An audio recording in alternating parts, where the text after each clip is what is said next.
اچھا میرے پاکستانیوں، آج سے 1 سال پہلے میں اپنی ڈائری اٹھا کے تو پرائم منسٹر ہاؤس سے گھر گیا تھا، اور اس کے پیچھے ایک بہت بڑی سازش تھی۔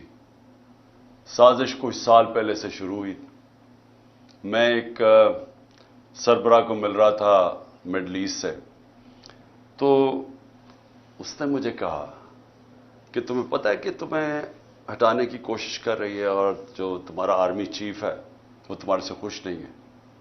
تو میں بڑا حیران ہوا، میں تو سمجھا ہم ایک پیج پہ ہیں اور ہمیں تو کوئی سوچ بھی نہیں سکتا تھا۔ تو میں نے اس کو کہا تم کیا باتیں کر رہے ہو؟ مجھے کہ کانفرنس پہ ملا، تو جب ہم نے ریورس انجینئرنگ کی،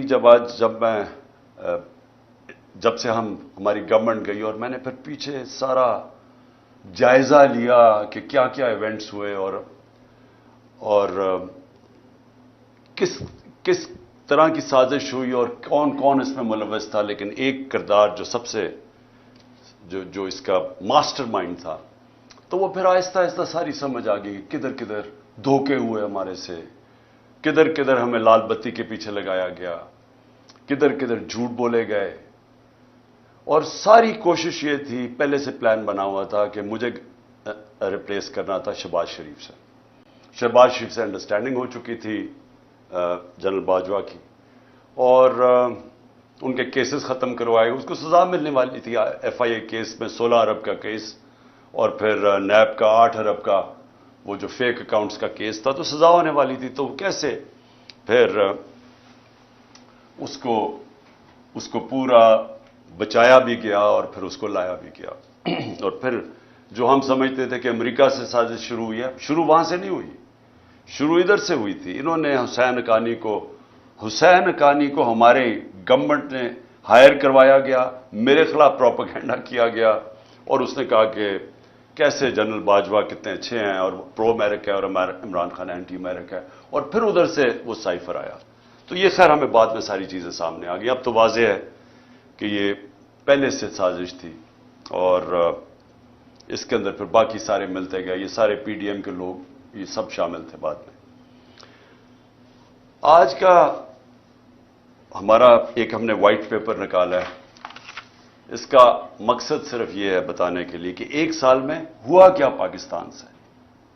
پاکستان 1 سال پہلے کھڑا کدھر تھا اور آج کدھر پہنچ گیا۔ تو میں یہ چاہتا تھا کہ آج اپنی قوم کے سامنے موٹی موٹی چیزیں رکھوں، کہ ایک بند کمرے میں تھوڑے سے لوگوں نے مل کے فیصلہ کر کے آج جدھر پاکستان کو پہنچا دیا ہے، تو قوم کو کم از کم پتہ چلے کہ قوم سے ہوا کیا ہے۔ سب سے پہلے جیسے اور پاکستان کھڑا کدھر، سال پہلے کدھر کھڑا تھا۔ ایک تو اکنامک سروے میں آپ ساری چیزیں دیکھ سکتے ہیں، جو پاکستان کی جو ہر سال معیشت کے اوپر جو ایک سروے چھپتی ہے، اس میں یہ سب چیزیں آ جائیں گی۔ لیکن جو موٹی موٹی چیزیں یہ ہیں کہ ایک اکانومی جو بینکرپٹ تھی 2018 میں، سب سے بڑا بیرونی خسارہ تھا، کرنٹ اکاؤنٹ ڈیفیسٹ تقریباً 20 ارب ڈالر کا۔ یہ پاکستان کی تاریخ کا ہمیں سب سے بڑا خسارہ ملا تھا، اور ریزروز تھے کوئی 8 ارب ڈالر کے رہ گئے، تو روپے پہ پریشر تھا۔ اس مشکل وقت پہ گورنمنٹ ملی، پہلے سال سٹیبلائز کی، دوسرے 2 سال کرونا سے ہمیں ڈیل کرنا پڑا۔ اب کرونا یہ یاد رکھیں کہ دنیا میں جو اس نے تباہی مچائی ہے، دنیا کی اکانومیز میں تباہی مچائی ہے، یہ کبھی سب کے سامنے ہے۔ یہ آپ بڑے آرام سے دیکھ سکتے ہیں کہ منفی میں چلی گئی گروتھ ریٹ، ہندوستان 7% پہ آگے بڑھ رہا تھا، وہ منفی میں چلا گیا۔ تو پاکستان نے جس طرح کرونا کا مقابلہ کیا، دنیا نے اکنالج کیا، دنیا کے world economic forum, economist magazine, ہر فورم کے اندر، ورلڈ ہیلتھ آرگنائزیشن نے اکنالج کیا کہ پاکستان ان چند ملکوں میں تھا، ٹاپ 3 ملکوں میں، جنہوں نے سب سے بہتر طریقے سے اتنا بڑا ایک کرائسس تھا اس کو سنبھالا۔ میں یہ صرف سوچ رہا ہوں کہ جو ان کی 1 سال کی کارکردگی ہے، اگر یہ خدا نہ خواستہ ہوتے تب تو انہوں نے کیا کرنا تھا۔ انہوں نے جو ملک سے ابھی کیا ہے، سوچیں ابھی تو کرائسس تو ان کو کوئی ملا ہی نہیں ہے،